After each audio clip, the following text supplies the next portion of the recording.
But here's what he did. Rhyme it. Do you know how to rhyme it? Oh, please just rhyme it. Then he really gets into Do it. you know how to rhyme it? Yes, Of course. We will you don't even be have to think rocking about LA. So let's rhyme it today.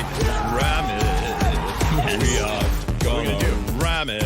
Just Yeah, rhyme that's it. where he just rammed it. I like that. Everybody, Amazing. I'm not going to remember any of it. That's good. That's the way to go. All over the Rams today and ram it. I mean, now he's like on his feet. How are you guys? Whose Wow. Ram it.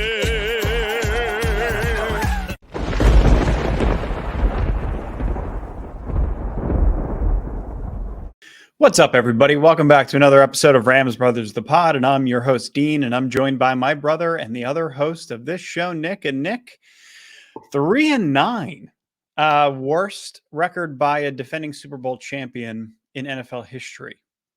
I'm going to start it off with that, and then we're going to go up from there. How are you?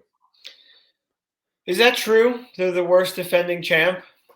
Worst record in Super Bowl history, Super Bowl era history from a defending Super Bowl champion.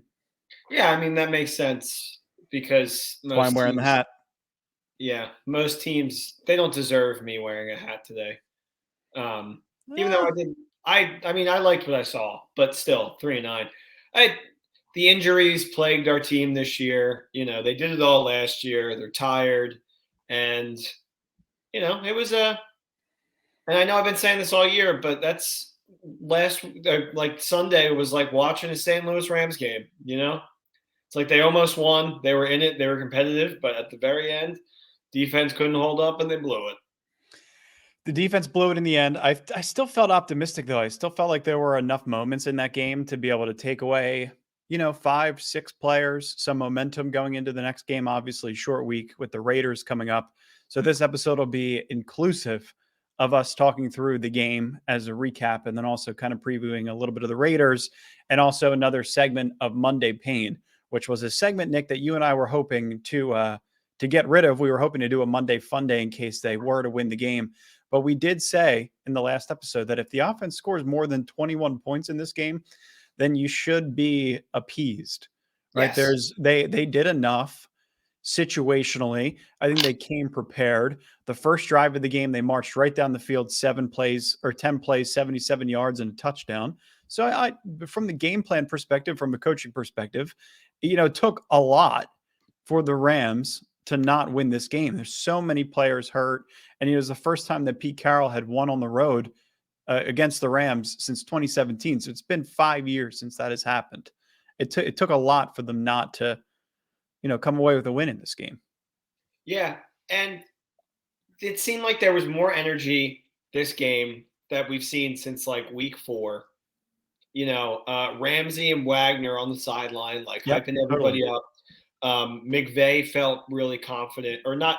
I mean, it just seemed like the McVay of yore. He's out there. He's trying to put plays together. He's excited when the offense is clicking.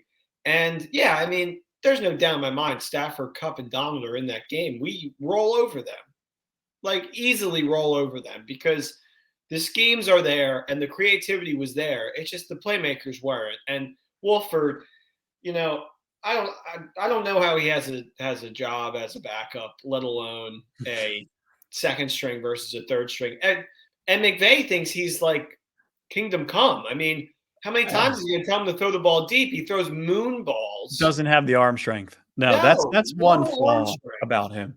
Yeah. But still, McVay did call a good game. And I thought that there were enough run concepts, boots, getting Wolford out of the pocket that made him look good at times, which is all coaching, right? I mean, if you could make John Wolford look good in moments when he doesn't have to necessarily push the ball downfield, he could hit on a couple of midfield targets in the second layer. I don't know. I think, like you mentioned, you thought that the playmakers weren't really there. On the defensive side of the ball, they weren't. On the offensive side of the ball, it seemed like these players are stepping up to Atwell, Brandon Powell, Ben Skoranek, and it's almost there. I just felt like there was enough to be able to take away from this game to carry over into the next week and at least be happy with some of the development that's happening with some of these young kids. Like, I was encouraged whenever Brandon Powell touches the ball, which is something we've been begging for. It seems like he's able to at least bust, an 8-yard carry, and he can make a couple men miss. Like, that's what you need from the run game. Cam Akers looked a little bit more like himself in this game. So I don't know. What were your thoughts just from the offense in general? I loved what I saw from Tutu. Loved what I saw from Powell and Akers. Grain of salt though, because Seattle can't stop anybody on the run. No, they can't. So, they're allowing the fourth most total rushing yards in the entire season. Right. They're bad. But what I saw from Powell particularly stood out in my mind, even though McVay is talking about how it's his fault that Tutu's not getting the ball enough. And I'm like, well, you got somebody, Brandon Powell, who you get him the ball, he doesn't even really need space. Like he found the lanes like a running back multiple times to break away and just get on that, that fast boost.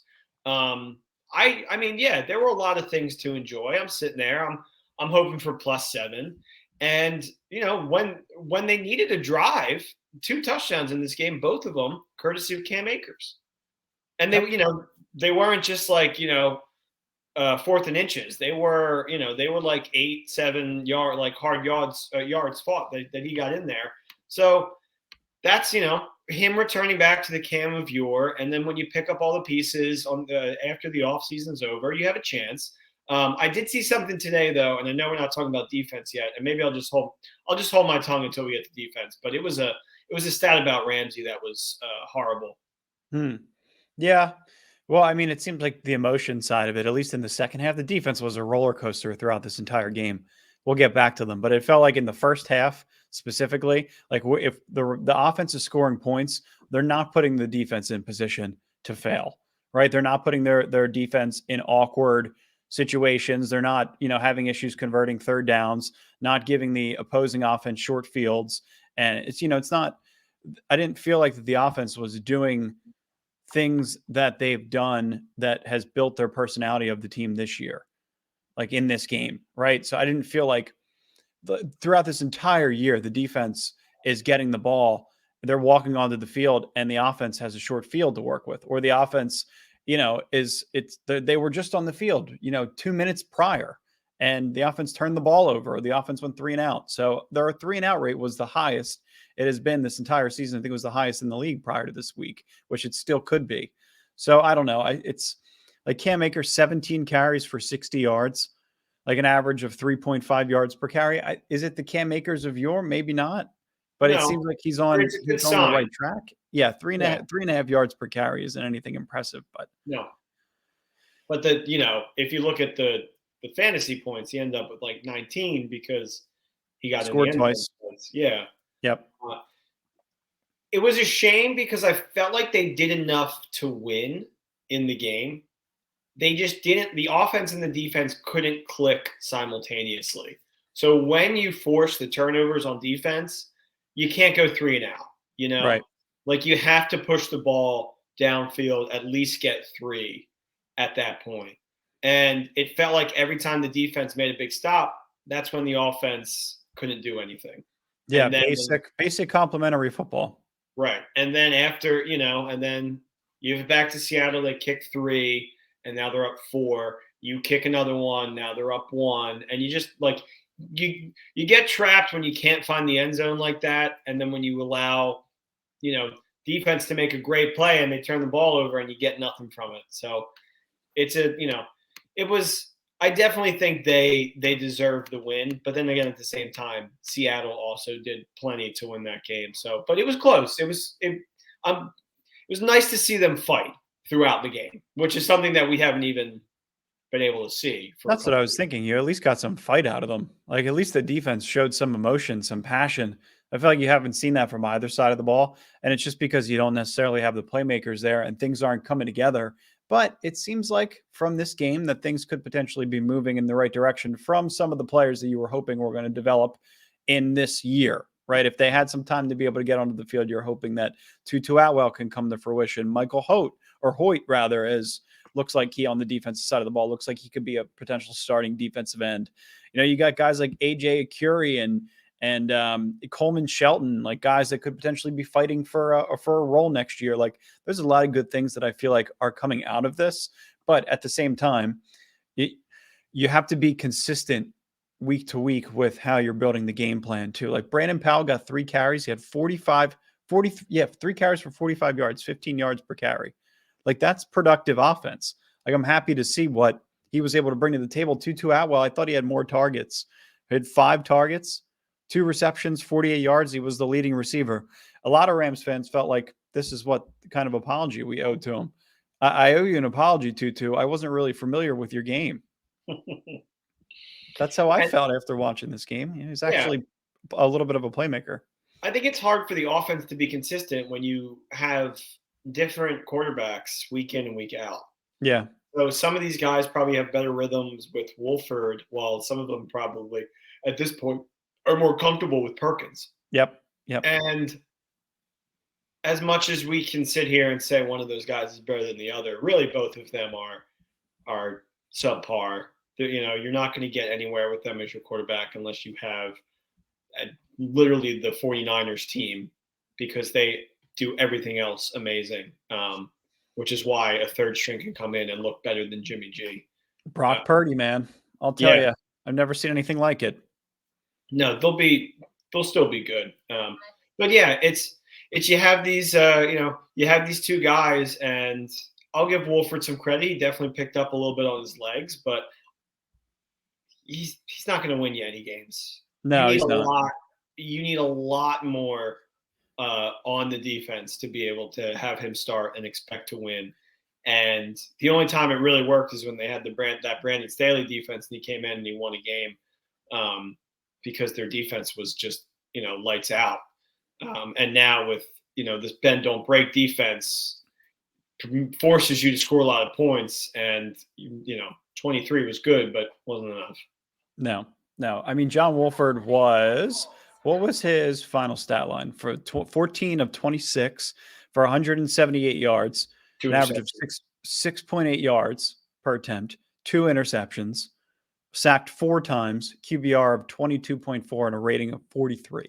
The funniest thing to me is every time I see him on the field, I'm just reminded that there were Rams fans that thought he was a better starting option than Jared Goff, which is insane. Insane. I mean, if you have Jared Goff on the field in yesterday's game, right, I think you win the game. I don't think it's close. Oh my God. He's the way he's been playing. Yeah, exactly. Yeah, it's no turnovers, over 111 passer rating. Just the fact that I saw the ball moving on the offense side of the ball, I think I was happy enough. I think my expectations were so incredibly low with this team at this point. Like even if you're expecting to see a Fisher type offense, your expectations are still remarkably low. If you see 21 points in a game, you're very much happy with the way that the offense was able to produce. The defense is really the side that you have to have a gripe with, because it's guys like David Long, guys like Taylor Rapp, who are not going to be on the team next year. But you're also looking for guys like Darion Kendrick to step up. You're looking for Colby Durant to step up. You're looking for Michael Hoyt to step up, and Jonah Hill. And who else was rotating Jonah Hill? Jonah Williams on the defensive line. Like, who else are you looking for to be able to step up in those kind of situations? Greg Gaines, you're hopeful that he's able to come back next year. So there's a lot of pieces that I feel like you can kind of keep your eye on. But Michael Hoyt stood out in all of this. Like, it was Kobe Durant and Michael Hoyt. I feel like when their opportunities are presented to them, they're able to make something out of it. They look like they have a good first instinct. Michael Hoyt's not even somebody that was playing the position throughout his career coming up. He's just really just somebody that they moved out of position into a position of need. And he seems like he can field the position pretty well. He's doing everything that they could ask of him to do. And then there's, guys like Russ Yeast, who the Rams were celebrating that penalty that he committed. And my first instinct was, why is the whole defense celebrating a penalty? Like, this is a rookie. You're supposed to be teaching him fundamental tackling. You want him to be able to make a play versus rather than commit a penalty. But I think that they just felt like it was such a good play, like instinctually. He broke on the play. I think he knocked the ball out. He hit him so damn hard that you almost don't see that as often anymore in this league, that the whole game kind of stopped for a second. So, those are 3 guys. You can go Russ Yeast, Kobe Durant, and Michael Hoyt. 3 guys that are kind of on every level that, I'm optimistic about. So if they could be starting caliber players for your team moving forward, you should be somewhat happy with what you have. And with that hit as well, it's such a bang bang play. Yeah. It almost looked like, the receiver of the catch kind of ducked his head down a little bit because our guy's coming at him, putting his head down a little bit. But I don't know. That was a tough call. I think that's why you were going to receive the the applause on the sideline, because Right. in real time it really just looks like a great hit. Ball flies out. Yeah. That was my thought, was how much lower can you go? Yeah, really. I mean, he's ducking low, I guess, because he put his head down. But I don't, Right. The only difference is that he gets hit with the face mask as opposed to the helmet. But the only thing that was missing really in this game, I was waiting for the fake punt every time. I'm like, oh, here it is, it's coming up, and they didn't pull the trigger. But at this point, I'm like, why not? Like, yeah, I what don't do we have to lose? We're gonna. Well, it's like a Seattle tradition to run at least one fake punt against that team. Yeah, I mean, yeah, just the Rams in general. But no, I mean, I didn't want to see it. I never want to see it. I want to see players help us win in an the right NFC direction. championship game. Yeah, that's true. But I mean, like, we've come so far from that. Now I'm watching guys like Austin Trammell. Like, I'm sitting there with Dad watching the game yesterday. He's like, "Who's Trammell? Who's that guy? Never seen him before." Yeah. You watch any of the preseason? Like, and that was one of the things too, that because the team looks so much like the way that it does in the preseason, or did rather in the preseason, like, your expectations of them can be somewhat high, because if they catch a team on the right day, I don't think Seattle's that great of a football team. Like the Texans, they played their entire backup offense in that. The offensive line was obviously a little bit better. I don't know if that was the game Logan Bruss got hurt. I can't remember. But I remember the whole Texans starting defense was playing against the Rams' backups. I think they won that game in the preseason. So, there's reasons why, and that's why I thought they were going to be such a good team this year, was their whole second team offense is better than the entire Texans team. But it's not there. So I think there's just guys like Austin Trammell, like Kyron Williams. Do you think Kyron Williams can play? You think he's going to be a player on this team at all, or is he like a Darrell Henderson replacement? I was going to bring that up to you because we're at the point where, we tried to get rid of Cam this offseason. I'm sure we're just going to be unloading assets. Sorry, the LaCroix is getting in my throat. I thought and Cam is ripe for the departure. Sure. So I guess they were in the mode of, I really want to beat Pete Carroll. I really want to win this game. So they were like, Cam's our best option. But to me, I'm like, why is Williams not getting the ball more? Like, particularly, at these, because we might be in a position next year where he's our number one guy, which is terrifying. But I think, truly, I believe they're going to go out next year and get some kind of caliber running back. All right, well, listen to this list. I'm going to give you 2023 free agent running backs. You ready for this? And you tell me which one. This is going to be better than telling me which one that you would want. Tell me which one that you wouldn't want.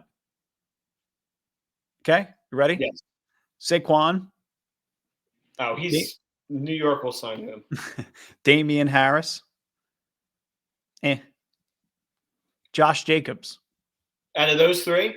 No. There's a lot more. Okay. Wait. Yeah. I got my pen. Which one do you not want so far? Harris. Okay. Tony Pollard. Oh. Would love Pollard. He's so good. Miles Sanders. No reaction. No, because he's an Eagle? No, that offense is great because they have Jalen Hurts that can run the ball as well. And they have an awesome offensive line. Yeah, like, come on. David Montgomery. I like him. I know you do. Devin Singletary. Pass. All right, first one. We're 7 into the list, and the first one that you'll pass on. No, I passed on Harris, Sanders, and Singletary. Oh, right. Okay. Rashad Penny. Pass. Alexander Madison. Pass. Really? Yeah. I would take him as a second guy. That's the guy that they'll get.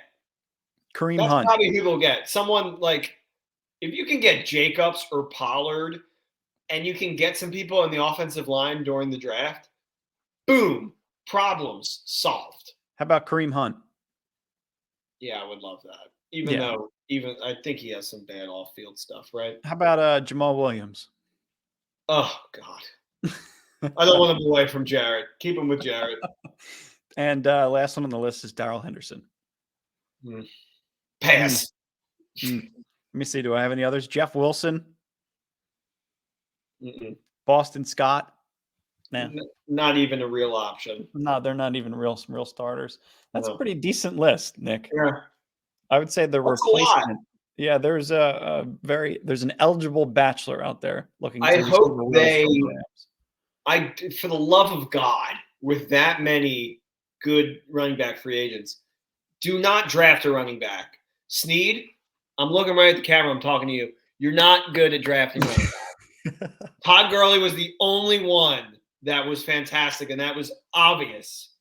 All right, so just F the picks and grab one in free agency. Gosh. So there's enough. There's enough. You'll take Josh Jacobs, is what you're saying. I would crawl for Josh Jacobs. I know you would. All right. Well, what do you say we go into a little Monday pain? Okay, wait, hold on. But let me just speak on the defense for a second. Yeah, go ahead. Because I saw today that Ramsey is has led up the most yards. By any corner in the league? By any corner. Yeah. He's done. He's done in horns. You think this is his last year with the Rams? I think this is his last year with the Rams. I think he's going to get a podcast and he's going to shit talk him on, in his podcast when he plays for the Jags next year. He's not playing for the Jags next year. I don't know. I have no idea where he would potentially go. Wonder if he'd go back to the AFC. He's going back to Duval. No way. No shot. He goes back to Duval. Although Doug Peterson may be the complete opposite of Sean McVay. Maybe that's somebody that he wants to play with. Trade him straight up for Henderson. Did you ever see the video, Doug Peterson, where it's just a montage of him telling his players, all right, let's go get ice cream. Yeah. All right. That was the Super Bowl time for ice cream. All right, guys, we're going to finish this up, and then we got a bunch of ice cream for you out back. Yeah. See, I don't think Sean McVay does that. I don't think Sean McVay eats ice cream. In fact, I think if you ever see the outside of the increasingly horrible racist remarks that Gruden had, behind closed doors, he was like a tempered, pissed off little guy. And I think a lot of that is in Sean, but Sean has good looks, so that takes away a lot of the edge that Gruden naturally has. So I think you have like an annoyed man right now, and he's probably calm because they won the Super Bowl, but I think he's behind closed doors. He's probably pissed off at a lot of these players. Oh, I could imagine that he is. I mean, what's there not? He doesn't like to lose. Nobody does. I wouldn't. Not at home. No, not at home. They're 2-5 at home. Right? Also, I heard because my friend was there. She said it was 50-50. Really? Yeah. I believe that. Seattle has a pretty decent fan base, and it's a vacation, all that kind of stuff. Right. I believe that. Right. Seattle's actually decent this year. They thought they had an opportunity to not get their ass kicked in SoFi Stadium. That would have been you win that game, and you're helping all the other 5 and 7 teams make like a push there. And I would have liked to have seen that. I would have liked to have seen that too. I would have. Then you get a little celebratory ice cream. Yeah, would have been nice. All right, Monday Pain. Ready for Monday Pain? We're so ready for a beer, Dean. We were supposed to have a beer if the Rams won. I was too. Monday Pain. Brought to you by Bet Online. Oh, yeah. Bet Online. Basketball's back. And Bet Online remains your number one source for all your sports betting needs this season. You'll always find the latest odds, team matchup info, player news, and game trends at where? Bet Online. And as your continued source for all sports wagering information, Bet Online features live betting, free contests, and giveaways all season long. Always the fastest, always the easiest. Bet on your favorite sports and events, whether that's NFL, NBA, NHL, MMA, tennis, boxing, or even golf. Head to betonline.ag to join. Receive your 50% welcome bonus with your first deposit. Make sure to use our promo code BLEAV to receive your rewards. BLEAV, a fun way to spell believe. Bet Online, where the game starts. If you're playing Knicks picks and you're using Bet Online, you're doubling your money every week. It is printing money. Knicks picks is the bomb, and we place our bets with Knicks picks at Bet Online. That's what we do. BetOnline.ag, promo code BELIEVE, BLEAV. Good stuff, Sir Nick. I am going to show the tweet because now that I've learned, the last time we did this segment, Nick called me out. He's like, "What did we say? We want the people to know what we said." Good point. Well, yeah. Good point. Understand. So let me read the tweet. Yeah. Because it's another episode of Monday Pain, and that's something we tried to avoid this week. We wanted it to be a Monday fun day, but this is the tweet. And then we had 5 really good top responses that I wanted to share on this week's episode. So is hashtag Monday Pain any less painful today? Felt like there were a few reasons to be optimistic about what we saw, but it's not quite a fun day after losing in the final minutes. Give us your thoughts below on the state of this team, and we'll read the top 5 later on the pod. So the first one, a familiar friend of the podcast. Nick hasn't seen any of these, so they will all be a surprise. The very first one, I'll let you read this one. I think you know this guy. His name is Chauncey, and his picture looks like real-life Simpsons. Big Chauncey, 64. Looks like the loss sucked, but this was the most I've enjoyed watching a Rams game since week 3, maybe. Yep, I'm going to have to agree with you, my framed friend. I definitely found things to enjoy. I'm standing up. I'm freaking out when they're converting first downs. 4th and 1, Wolford runs and gets 5 yards, and I'm going, yeah, doing the whole Frank the Tank dance. Same. I'm sipping beer. I'm living in the moment, and I'm watching particular players and finding things to root for in my very own. And Nick's picks had a +7, so I was fine with the ending of the game. I would have liked to have seen them win, but even though at that point, Rams were up 3, a touchdown would have solidified them hitting at +7. So yep. I agree. That was a fun game. It reminded me, and I say this every week now, I hate that I keep saying it, me sitting in my college dorm room on my MacBook, watching this illegally streamed Rams game. Not illegally. I was watching it through whatever. Doesn't matter. And I'm like, oh, they might beat Seattle. They might do it. And, they don't. Yeah, you're just desperate to see a win. Yeah, I was just happy just to watch them play, really. Well, I mean, they were up 23-20 with a little bit more than 2 minutes to go. So they were a defensive stop away from beating Seattle in SoFi Stadium to essentially end Seattle's season. So what was there not to be excited about? Yeah. Thought they gave us enough to root for, as we mentioned a few times in this episode. Next one I will read. This one's from Luke, at Luke France. Franz, 2 Z's. I'm excited to see guys like Tutu, Hoyt as an edge, Powell getting more action moving forward. They all looked very good yesterday. McVay getting creative with his play calling, i.e. all those designed runs, needs to continue moving forward into next season. Yeah, that's pretty simple, right? I mean, like these run concepts is stuff that Shanahan uses so well. It's used so well across the league. The Rams have used motion so well. So to be able to get guys that are in the slot, guys that you could use as quasi backs, quasi receivers, guy like Brandon Powell, that's kind of the Rams' dream, right? Because they're not personnel specific. You can come out with a different look, come out with a different personnel grouping, and still be very much successful. Just bringing this guy in motion, giving him a carry on a jet sweep to, stretch the field on the opposite side. So I feel like that if you could mix this kind of stuff into your playbook, especially in earlier downs and distances, like you'll see a lot of that stuff get called on 1st and 10 or 2nd and 8, right? Because you need 8 yards, you need 10 yards. You got to kind of open up the field a little bit and open up the playbook. And then from there, you could build off of it, right? There's so many different motions and fake jet sweeps that you can kind of just build in to get linebackers and other defenders just flowing in the opposite direction. And the whole play could move to the opposite side. I think McVay did a great job of scheming up a game plan in this game. And he used some of the players who weren't comfortable yet with the game plan to be able to do so. I think a lot of what we saw last couple of weeks before this week was more or less a forfeit. Mm-hmm. It was, who are these offensive linemen? We don't even really want Cam Akers in the building. And we're just going to play to get to the end of the 4th quarter. Whereas something happened. McVay found motivation somewhere because to see the creativity grow and get back to a point where the offense, even with a backup quarterback, can take you down the field and drive. So that was all very exciting, and I agree. So there was finally something, as opposed to just punting the ball away and hoping for like a goal line stop, because that's all we had the last couple of weeks. It would have been great to get a goal line interception to end the game, because I knew that they were going to get to the goal line no matter what, because that's just how the defense has been this season. So, and you know what was sad too? I had faith in them carrying over from the previous week, because they were pretty successful against Mahomes in the red zone, and Andy Reid, who always comes up with a good play call in the red zone.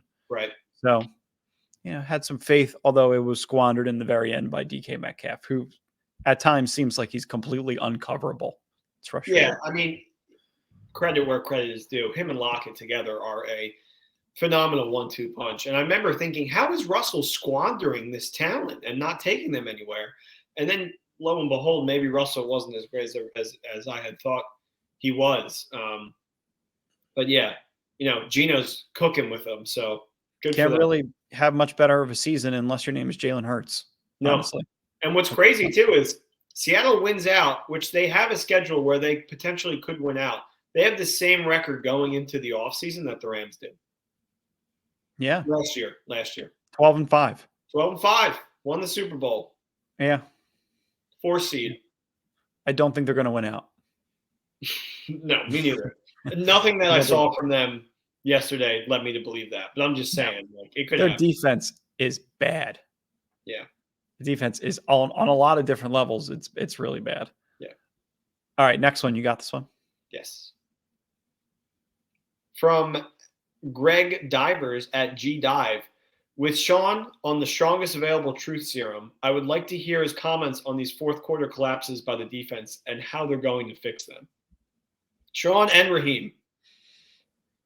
Because time and time again, they seem to keep the game close going in the first half. And then the defense just doesn't hold them back anymore.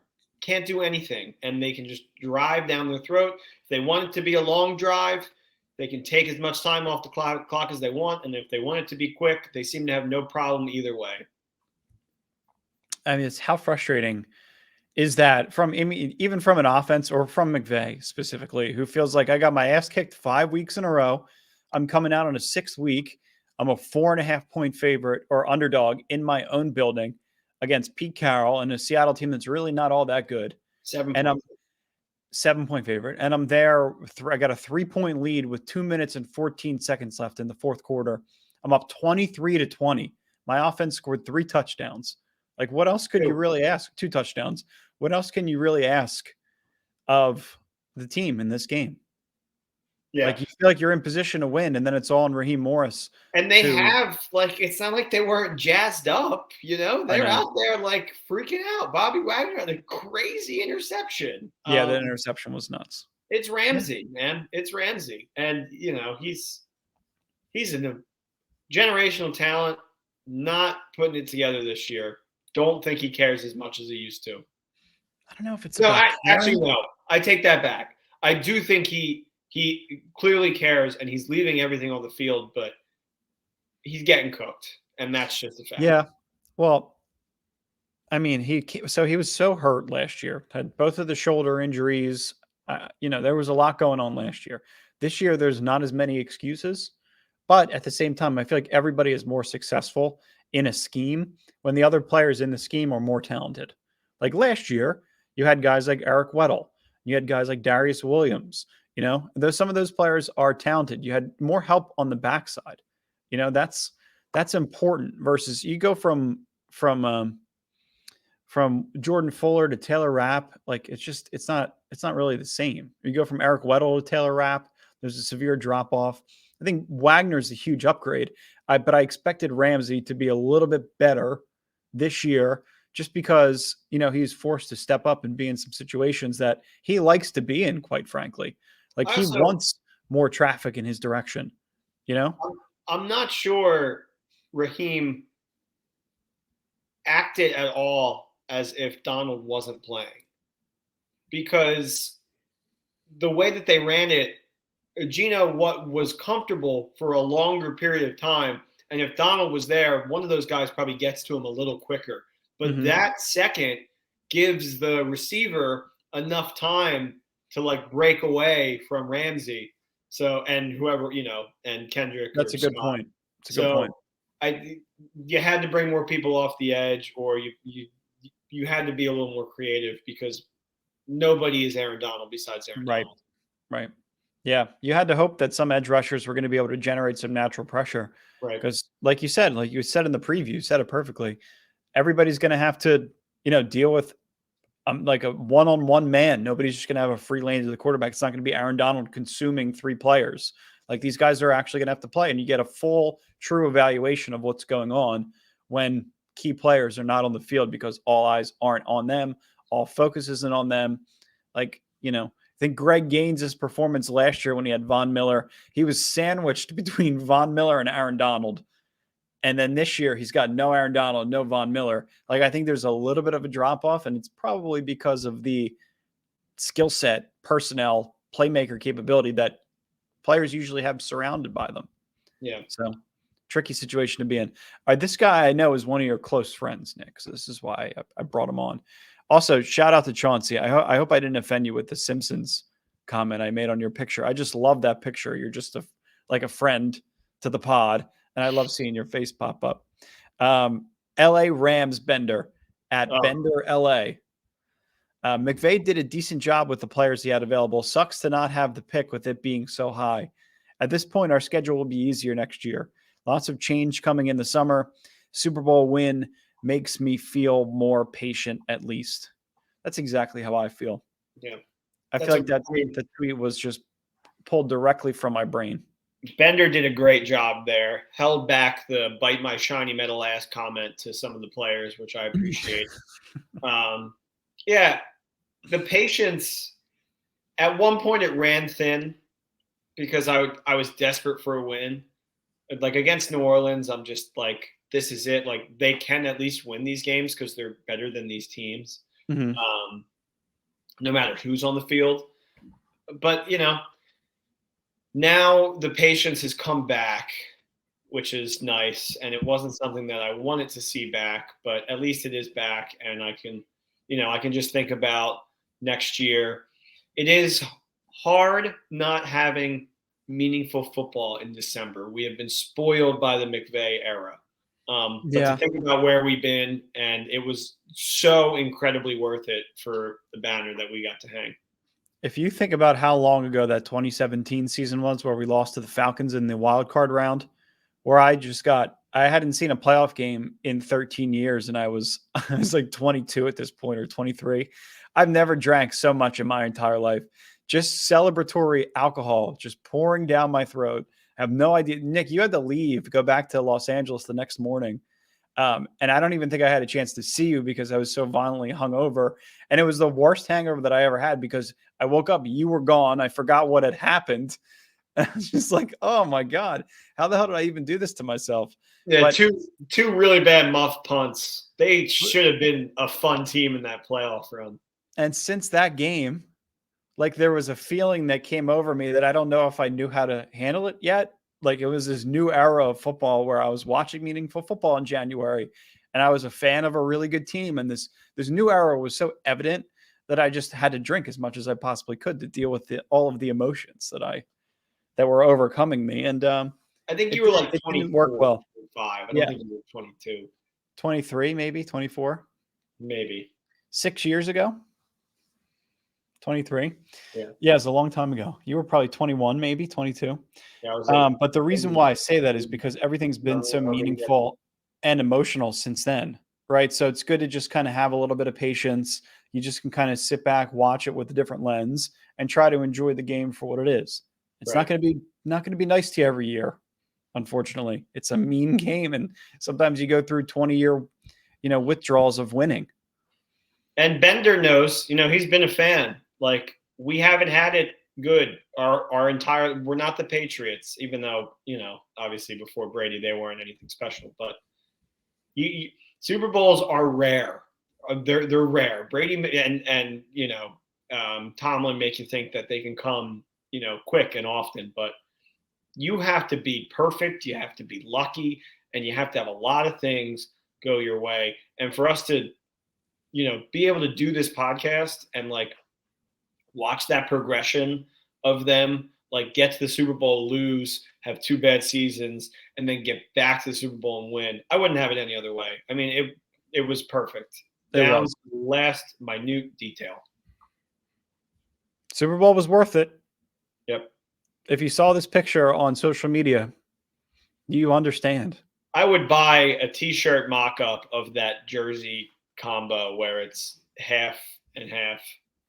That is very cool. He's got the Coliseum patch on there. He's got both Super Bowl patches on there. Yeah. That's a super fan. The last one, Nick, I need you to read this one because it's from another very good friend of the podcast. Okay. Ramzilla at E Lister. Why don't you read it, Dean? Hoyt equals Manimal. I didn't want to say his name wrong.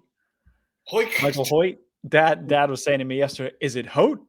Is it Hut? How do you say the name? Like, because he was like, this guy looks like JJ Watt. Like, this is. I'm glad that on Christmas we'll have a Rams game to watch, and they could potentially win that game because it's against Denver. So, yeah, fun to watch. Because I haven't been able to watch a game. Some original programming.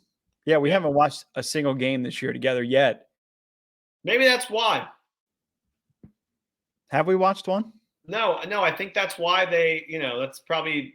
I'm sorry, everybody. Me and Dean haven't watched the game together yet. That's part of the reason why they haven't been doing so well. Quite sad. Yeah. Quite sad. That's what happens when you're across the country. Mm-hmm. We're doing what we can to keep the show rolling. Yeah, I think we're doing okay. Yeah, I think we're doing fine. How about those Raiders, Nick? We got the Raiders on Thursday, so we're not going to be able to come out with an episode prior to that. The Raiders. We want to spend a couple minutes on the Raiders. Yeah, sure. I mean, I'm going to the game. I got some buddies from USC when I was there, from Oakland. They're coming down, and I got my one friend who, actually from Korea, believe it or not. I'm trying to get him to wear a Rams jersey. My other friend's trying to get him to wear a Raiders jersey, and I'm like, dude, look, it's going to be a Raiders home game for sure. So just rock some Rams gear with me and let's just have some fun. But yeah, it's going to be a good time. I'm really, really looking forward to it. There's 6-point favorites, Nick. I mean, maybe your friend is right to wear a Raiders jersey. Vegas. I don't know. I'm going to try to find I'm going to get somebody anytime touchdown score or something. I'm going to put some cheese on it in some way. But you should. You definitely should. How. Vegas likes Vegas is all I will say in this game. 6-point favorites. That's a pretty big something's spread. Got to give with Vegas. They're not really that good. I said it every week, so I can't. People are just collecting their wins from the Rams. So, I mean, if you're the Rams, how do you not just copy paste that same game plan and try to run it back on Thursday? Like, how do you even have time to prepare for something else? You know what I mean? With the game on Thursday, coming off of a loss, 4:00. They talked about playing Perkins as well as Wolford, and every time they cut to Wolford, he had another sleeve of injury on him. Well, dude, it's insane. So the Matthew Stafford injury, they said it's a spinal cord bruise, right? So it's not like career ending, it's not career threatening, nothing like that. So it's going to be something that they're going to continue to monitor throughout the rest of the season, but if it keeps him out this year, that's fine. But a neck injury is rare. So it's a fairly rare injury in the NFL, especially to a quarterback. Wolford has a neck injury also. So there's 2 guys that have neck injuries. And then Bryce Perkins, his Twitter account is to the neck, because he had a neck injury in college and got surgery. And now he's playing football and he's a 3rd string quarterback for the Rams. But how do you have 3 guys that have neck injuries that have played quarterback like this? That's funny. The kind of, I'm sorry. It's not funny, but it's the kind of year that they're having this year. It almost doesn't make sense. No, it's unfathomable, really. But that's the 2022 Rams. Yeah, it sure is. Yeah, it's tough. The Raiders are they have as much star power as the Rams did before the season started, right? Yeah, the Raiders are good, and they're probably going to win. In all honesty, I don't think they're that good. I think it'll be a game, but I just think that the 6-point spread is a little bit high considering the game's going to be at SoFi. No. There are I mean, look, I'm going to say this time and time again. I love Rams fans. I'm a Rams fan. You're a Rams fan. We come from a family or a dad of a Rams fan. There's no home field advantage. I see what you're saying. I'm just saying versus having to travel. Not Raiders are prominent. Raiders fans are huge in LA. They are big. They are big time. And a lot of people last year at work would be repping Rams gear. And I'm like, I thought you were a Raiders fan. And they'll be like, well, yeah, So they have love for the Rams. They do. But, if you want to get cut and dry, they have so much Raiders gear that they're going to wear. This is probably going to be – and I'm going to be there, so I'll be able to give you a detailed report. It's probably going to be 70-30, especially because now if the Raiders win and they go on a run, who's to say? They could get in. There's enough time. They did the same thing last year, didn't they? Yeah. They won, kind of. They did a little better to start the year, but yeah. Yeah, they were better to start the season, yeah. Yeah, well, I mean, I'm just saying you get to avoid any kind of travel. You don't have to go play in Allegiant Stadium, which is going to be 100% Raiders fans. Right. And probably a couple Cowboys fans, just because there's always like 7 Cowboys fans at every single sporting venue at all times. But it's going to be interesting. I mean, they have the star power. Like they have Devontae Adams. They have Josh Jacobs. There's enough on the defensive side of the ball. You got Crosby. You got Rock Ya-Sin. There's enough personality on both sides of the ball. I just don't. 6 points, it's a lot. I don't know. Potentially they cover. Maybe it's not even a close game. Coming off of a short week, maybe the Vegas feels like the Rams just put together their best possible game plan, play against a 7-5 Seahawks team. I'm not sure. Yeah, I'm going to try not to touch it and do like an anytime touchdown scorer bet, and then just that's it. Yeah, I think that's smart. Yeah, maybe take the iconic Skoranek score anytime. No shot. Although, yeah, he's limited this week with a shoulder injury, so maybe you don't do that. Parlay. Maybe you go Tutu Atwell down with John Wolford interception. Yeah, if you could take a John Wolford interception, then yeah, you take that. Although he's limited in practice, or he didn't even practice today, John Wolford. Good. So I mean, I feel like you could expect Bryce Perkins in this game. I hope so. Yeah, the injury report was pretty interesting. Show me 16. Let me see who's on the injury report for this week. It is Aaron Donald, obviously. Troy Hill is limited today, so it looks like you're going to get Troy Hill back in this game, which is nice. Traven Howard, haven't seen any of him all year. I mean, he's not going to be back next year. It's enough with him. He can't even get on the field. Yeah. Terrell Lewis, back injury, did not practice. Another guy that's been a disappointment this year. David Long, huge disappointment. Groin injury, did not practice. Lance McCutcheon has a shoulder injury. He didn't practice either. It's another guy I would like to see on the field to continue to develop. But if you got other guys out there, we'll be fine. Skoranek was limited, and then Wolford did not practice. So yeah, Wolford might not play. No, yeah, there's a good chance that Wolford doesn't play. We're probably going to be watching Bryce Perkins, which would probably make you happy. Yeah. Considering the circumstances. Yeah, it's going to be fun. Yeah, I would say so. I'm jealous of you that you're going to the game, but in typical fashion, if you're going, they will probably lose. Yes. And you can't even get a cheeseburger sub anymore. We heard from the great Dolly Rama that they're no longer available. Are you serious? I never have one. No, they're no longer available in SoFi Stadium. I am hurt. We'll have to make them ourselves when you come home. I have to eat there. I've never eaten there. Can you believe that? I mean, you get a taco. I'm not even really sure what else is there besides the sub. Yeah. And I would look for it. I just never found it. I'm always just too invested in the game, but whatever. I got really lucky during the Super Bowl. There was a venue right behind me. So it's like I literally just walked off to the right and they were just like stands of cheeseburger subs all wrapped up. I got lucky. How many did you eat? Just one. Dude, I don't know how you did that. Still. Have you ever been at the point of hunger where you're so hungry that anything will do, especially at halftime of the Super Bowl? You're like, I just have to have some food. I mean, what was running through your head when they were on that game-winning drive? Like, they're going to do it, or Yeah, they're going to do it. They just kept going to Cooper Kupp. My Yeah. thought process was when he got hit and went down, I was like, that's the end of the game. We're screwed. If Cooper Kupp can't come back onto the field, we're done. But he got right back up, and then they went right back to him. And you knew that they just had the matchup all day. I was a wreck at home. I couldn't even imagine. I watch these games now, my heart's beating, and I'm like, I can't do this anymore. No, I know. I'm trying to remember who was the player that he caught the touchdown over in the end of the game. Apple. Yeah, Eli Apple's from Voorhees. Yeah, so he's from the town right next to us. So like I'm familiar with who he's catching the ball over. I'm watching to see if Apple was like strolling over to go take another shot to cover him again. And he knew they were just going to go right back at him. There's like an overwhelming aura of confidence. I feel like after the NFC Championship game, it was their season. They beat the 49ers in their stadium. They get to host the Super Bowl. Like it was teed up so perfect for them. Yeah, it was great.